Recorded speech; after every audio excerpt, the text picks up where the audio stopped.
Welcome back to the Film School for Marketers podcast. This is episode number 22, and boy, do we have a special one for you today. As always, I'm one of your co-hosts, Zach Basner, Director of Inbound Training and Video Strategy at Impact. I'm joined by my wonderful co-host, Mariah Anderson. Hey. Director of Demand Gen. Manager of Demand Gen, but... Director, hey, doesn't really matter to us. Same thing. So we have been talking a lot lately about one-to-one video. We've been talking a lot about sales and video for sales. We wanted to come back and kind of revisit what we refer to kind of as marketing videos, right? Your educational, thought leadership, big five, they ask you answer type content, and how it really relates to the selling process. Oftentimes when we think about sales videos, we think about videos that we're making a hard sell, but in reality, a lot of great video content that should be used in sales is actually helpful, unbiased, generally marketing content. So we want to talk today about a process called assignment selling, and a way to educate your prospects, build trust with them during the sales process using video, obviously, will be the focus of our discussion today. First, let's start by kind of defining what this whole assignment selling thing really is or what it means. And so let's talk a little bit about where it came from. Many of you are probably familiar with Marcus Sheridan, author of They Ask You Answer. He's a partner at Impact, and he used to be a pool guy. He used to sell, still does. He still is a partner at River Pools and Spas, and they manufacture and install fiberglass swimming pools. Had an amazing content marketing journey, creating lots of content. And then he started to look at that relationship between the content itself and sales. He was comparing two groups of people. One group of people had come to the website, River Pools and Spas. They asked for a quote and they didn't buy. Second group of people filled out a form, asked for a quote. They did buy. And he was trying to figure out the difference between the two. And what he found is that this number, 30, kept standing out underneath the group that bought. And this number 30 represented the average number of pages that they had consumed. And what they found is that if somebody had read 30 or more pages of the website, they would buy 80% of the time. The problem is we underestimate the amount of content that a potential customer, a prospect, is willing to read or watch or consume to become comfortable with making a purchasing decision. Sometimes we get under the assumption that, everyone's just in a hurry, everyone's in this big rush, they don't have time to consume or watch videos.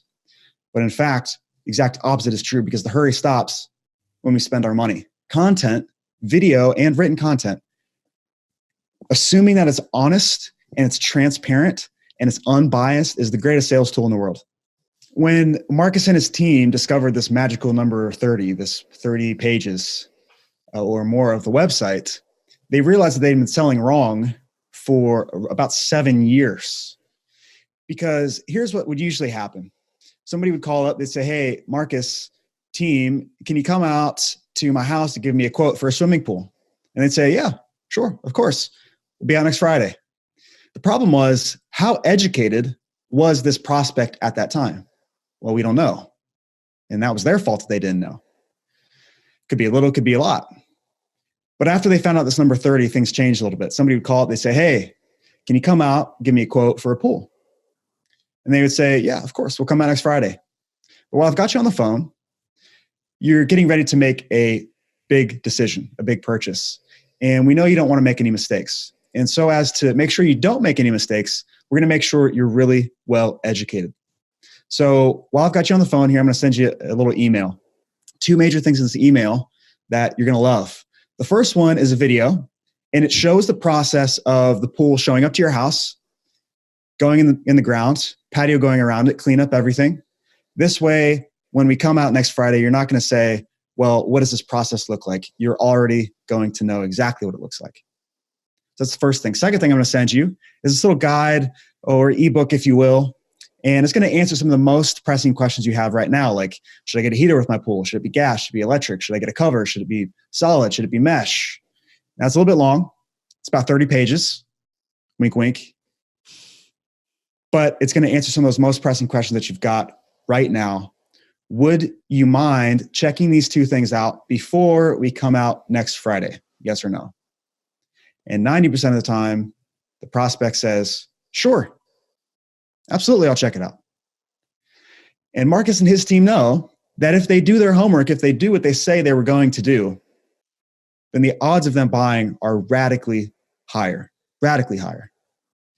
And so you may notice a few different linguistic things throughout that process of assigning or asking them to consume that content. Something that Mariah knows a lot about and has done a lot of research and has tested out a lot of different things. Like, how do you, because the idea is that they have to do the homework. They have to consume the content. They have to watch the videos. They have to read the things, whatever it is that you're sending them. It's really important. So let's talk a little bit, Mariah, about those linguistic things, how you make things seem important, how you stress the importance of consuming these, and ultimately get them to watch videos. Yeah. Well, so the first thing that I noticed just as I started out is, you can say via email, this is important for you to do. If you don't, hey Milo, if you don't do this, then we should reschedule our conversation. But it's another for you to be able to convey that importance verbally in a way that you just wouldn't be able to do via email. And I mean, even if you compare the two and you look at the two from your user's perspective or the viewer's perspective, if you will, like you'll see that it's just a whole different way that it's conveyed. What you really want to do, like as Zach mentioned, is that you want to tell them they need to consume this information. So if you are doing it via video, you want to say, if you don't have a chance to read this, we're going to want to reschedule our time together because it's going to be the most effective way for us to have a conversation. And majority of the questions that we would probably be spending time covering are answered in this thing that I'm sending you, so that we can spend the rest of our time during our conversation on things that maybe aren't included and that are specific to you. As you said, it really increases the chance of you closing a sale, but at the same time, it also cuts down on the extra time in meetings that you would probably have anyway. And you can let them know that as well. It's going to cut down on the time that they would need to invest in additional meetings or a longer meeting. But that's one way. And then the other way with video that it's really effective for you to use during assignment selling is, you can send them articles and that's great. And you can, if you have something like HubSpot, you can see, did this person visit this page? But I find like the fail-safe way to know if someone really consumed that piece of content rather than flat out asking them is to send a video and have it, hosted in something like VideoYard where you can actually see, did they watch this? Did they watch the whole thing? Because most of the time, day of the meeting, we'll reach back out and say, did you have a chance to read this or watch this video? And if they say no, we're going to reschedule it. But sometimes people can fib, right? They can be like, yeah, I read it. But then you'll know right away during a meeting if they actually did or not. But a video really allows you to see, did they actually watch this?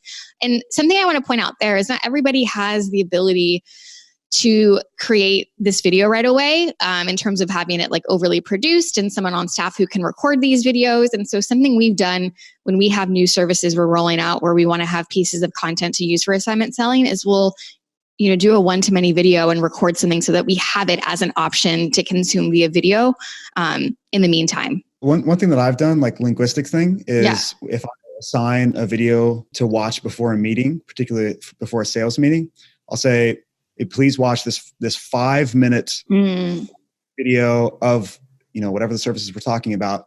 I want to make sure we're speaking the same language when we talk. Who's not going to want to be speaking the same language? Who wants to come into the conversation and something that I'm like, did you watch the video because I talked about that in the video or something like that? So what are some of the things, Mariah, that we have in these assignment selling videos? Like what are we trying to explain in these for our prospects? Sure. So an example of one of them would be if someone came to us and they were interested in like a website redesign. A couple of the materials I would send them is one about our process, because that's one of the main questions that we get during the sales process. What does a website redesign engagement look like? What can I expect? We have something very specific called like a website blueprint, which kicks off our website engagements. Another piece would be we build websites a little bit differently in terms of our templates. We make them flexible so they can be used and created by the organization on their own and not have to rely on us. So we have a video that dives into how we build these pages and why that's important.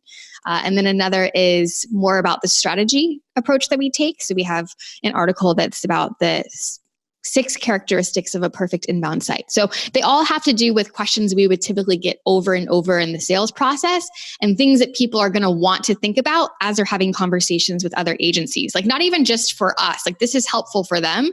And I think it also sparks questions that they didn't even think about. So I think it also builds an even bigger layer of trust when they're like, wow, you made me think of things I didn't even think I should think about during this process.